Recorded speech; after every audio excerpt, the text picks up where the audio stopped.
Hey guys, welcome back. Nailah Abdullah here, where we talk about healing and overcoming toxic and narcissistic relationships. The question for today is, how do narcissists destroy their supply? Maybe you're starting to learn a little bit about narcissism. You're recognizing that maybe you're in a narcissistic relationship, or at least have been, and you want to know, how has that affected me? So we're going to talk about how do narcissists destroy their supply. So first, let's get clear on the word supply. Again, I love to talk about definitions because we are using terms, but sometimes people are not clear. And it's important to be clear so then you can apply it to your situation and you can use it to help you to heal and move on. So a supply in the basic terms is someone that gives the attention to the narcissist. You see, people who are narcissistic have narcissistic traits. I always like to put a disclaimer. Most of the times, these people have not gotten diagnosed with narcissism, right? But we see narcissistic traits in them. If you call them toxic, that's good enough. Either way, they are destructive, right? They have destructive personalities.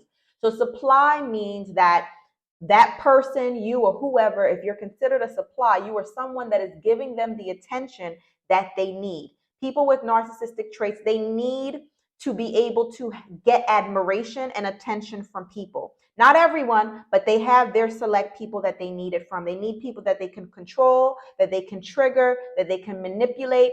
Even if the people don't realize they're being manipulated, you're still in their sphere. You're still in their web, right? You're giving them some form of attention, and that could be good or bad attention. A lot of times people believe that, yeah, if I'm telling them off, or I'm trying to teach them or correct them or praying over them or whatever it is, you think you're doing something. But either way, you're still functioning as their supply because you're giving them the attention that they so desperately need. So how do they destroy their supplies, right? So even though you're giving them something, right? You're giving them what they want, they're still going to destroy you because that's in their nature, right?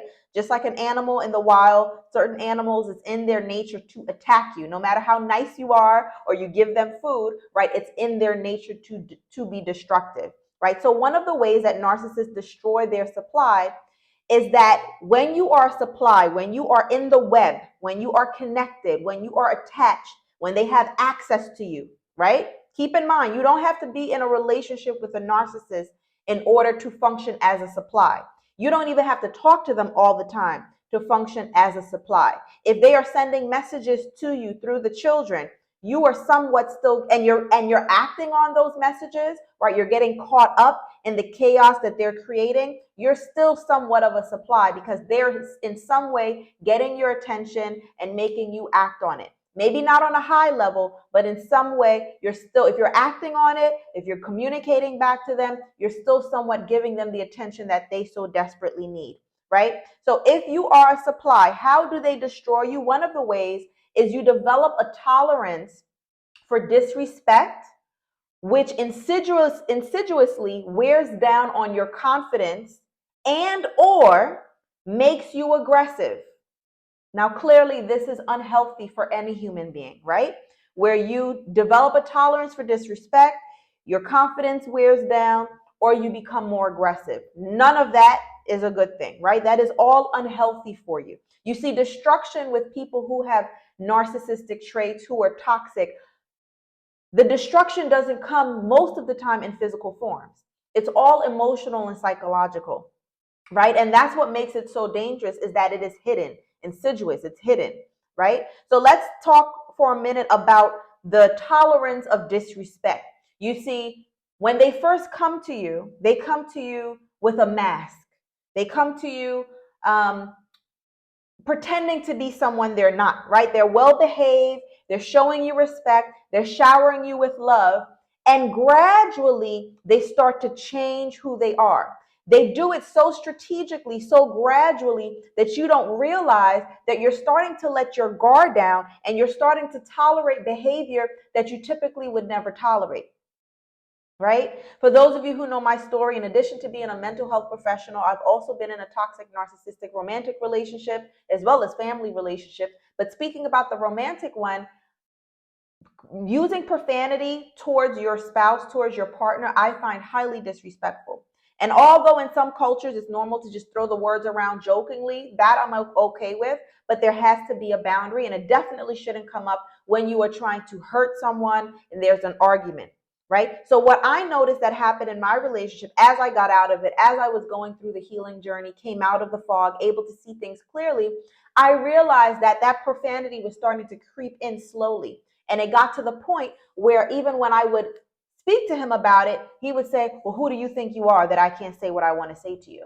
Right? Now, that is not something he said in the beginning, but that is something he said as he let his mask down and felt safe enough, comfortable enough to say, I can say what I want to this woman now because I have her trapped, right? But it was not an immediate thing. So the tolerance for disrespect is very, very gradual. Okay, so that wears down on your confidence also, right? Depending on your personality, it can either wear down on your confidence because you start to feel bad about yourself. You start to believe some of the disrespect that you're tolerating, and you also, even if it's subconsciously, you also start to feel a bit guilty and maybe a bit sick of yourself that you're like, why am I dealing with this? Right? That all wears down on your confidence. And let me say this, most women, including myself that I have worked with, we are strong women. So when we say wears down on your confidence externally to the outside world, people may say, no, you're super confident, you're successful, you're doing this, you're doing that, you look great, you keep yourself together, right? But it doesn't mean internally that something different isn't happening, right? So don't let the exterior confuse you, right? It does wear down on your confidence. The other thing it can do, and that's why I said the other thing tolerating disrespect can do is it can make you more aggressive, right? Because again, most women that are in these relationships, at least women that I've worked with, and including myself, we are pretty strong women. We don't mind speaking up for ourselves. So when we start to get this disrespect, and yes, it's gradual, it's insidious, but when it gets to a peak, we start to say, oh no, I'm fighting back. So now you develop this aggression in yourself and you feel like it's the right thing to do because I'm going to speak up for myself. And yes, it is good to speak up for yourself, but listen to me carefully. It's good to speak up for yourself, but in some cases, it's even better to walk away from it. You're not put here on earth to argue back and forth with people that don't want to resolve the conflict, the argument, right? People, there's disagreements, right?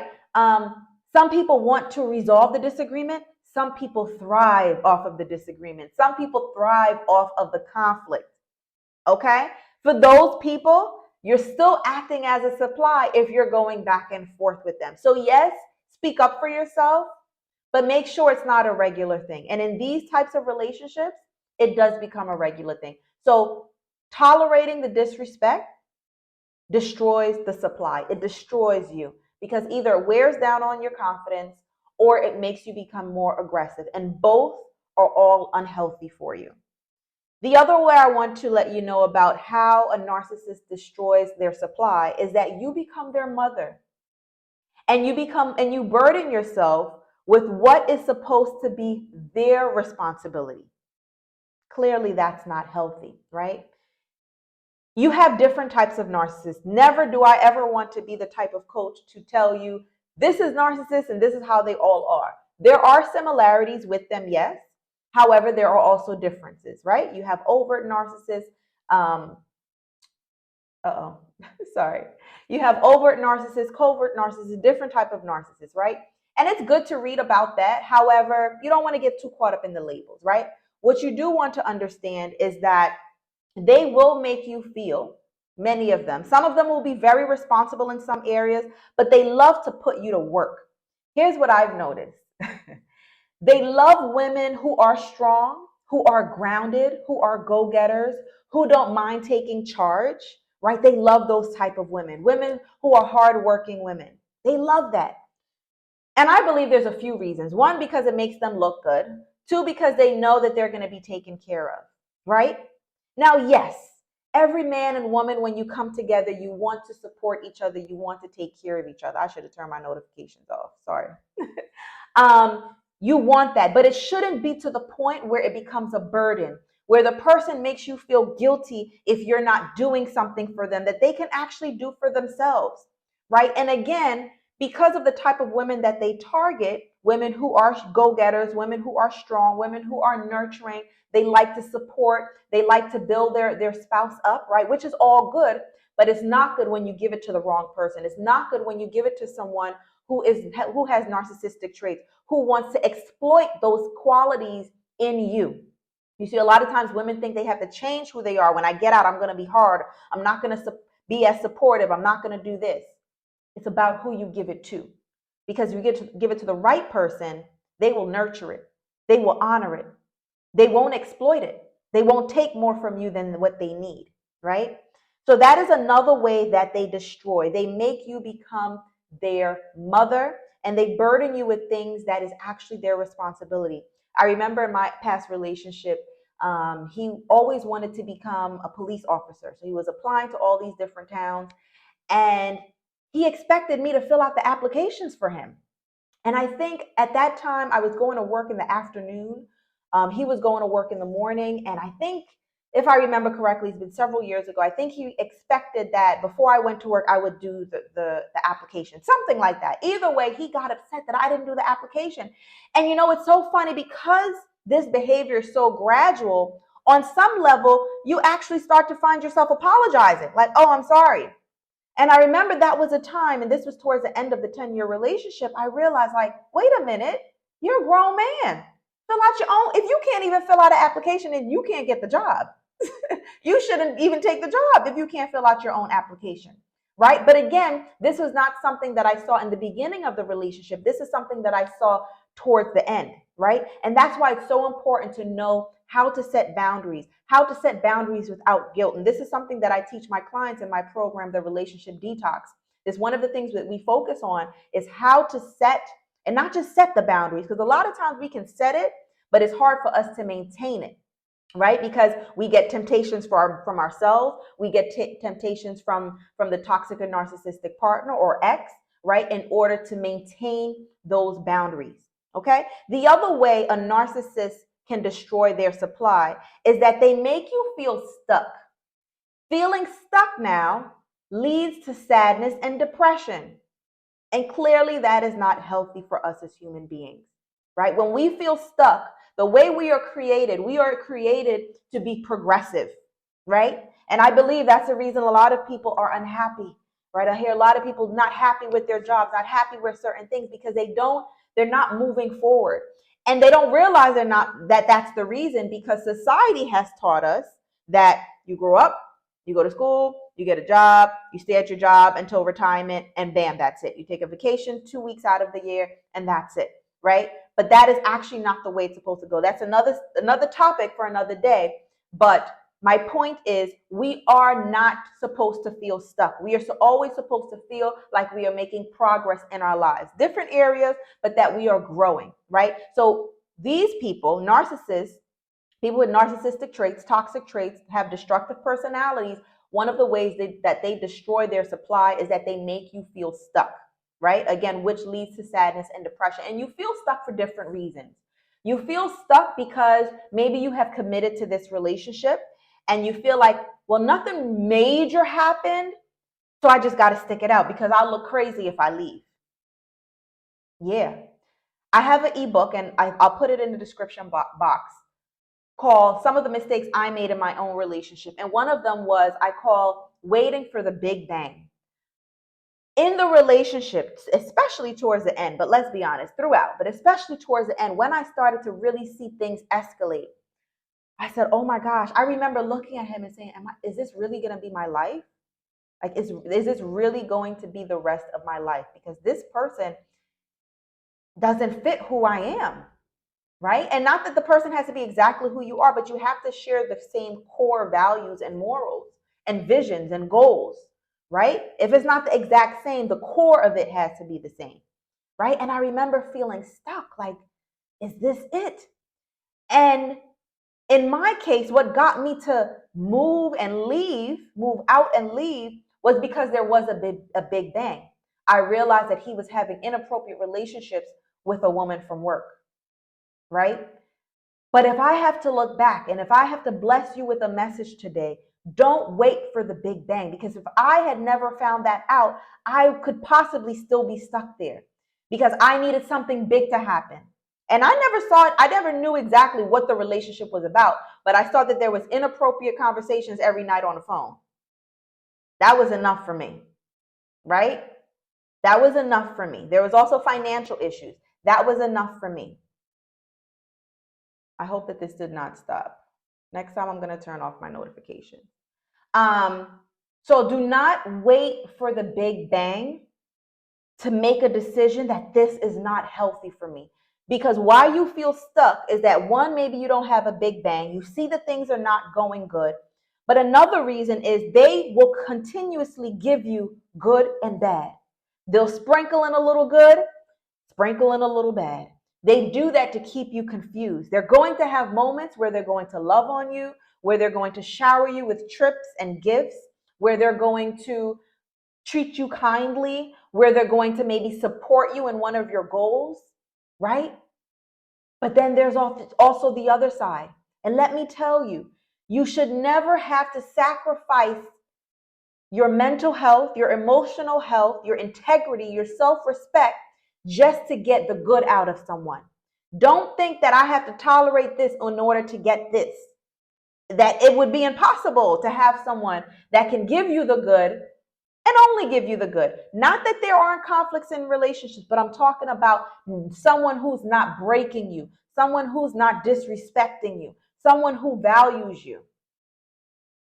Okay? So that is another reason people feel stuck, is because you're looking at the good and you're looking at the bad and you're like, well, they're not all bad and nothing really major happened. Are they in alignment with who you are? If you're watching this video, it's a good chance that this person is unhealthy for you. So kudos to you for doing the research, for educating yourself. I hope you get more out of this video and other videos that you find. But don't let it stop here, okay? You don't have to sacrifice your self-respect and your integrity just to get some good out of someone, because that will continuously make you feel stuck, and that will lead to sadness and depression. If you recognize that the relationship that you're currently in or was destructive to you, whether you call it narcissistic or toxic, whatever you call it, and you don't want this to be your story anymore, you don't want to stay stuck in this, go ahead and check out my program called the Relationship Detox. That is where I give you guidance, I give you support, and I teach you about setting boundaries. I teach you about identifying the red flags to make sure this doesn't happen again. I teach you on how to trust yourself again and how to trust others again. Because let's be honest, these relationships will make you lose all trust in mankind. I've been there, okay? You will learn all of that, and you will learn how to get out of this space, right? Of feeling broken, of feeling confused, getting out of the fog, because Lord knows we are in a fog when we're dealing with these types of people. And the plus is that you don't have to go through it alone.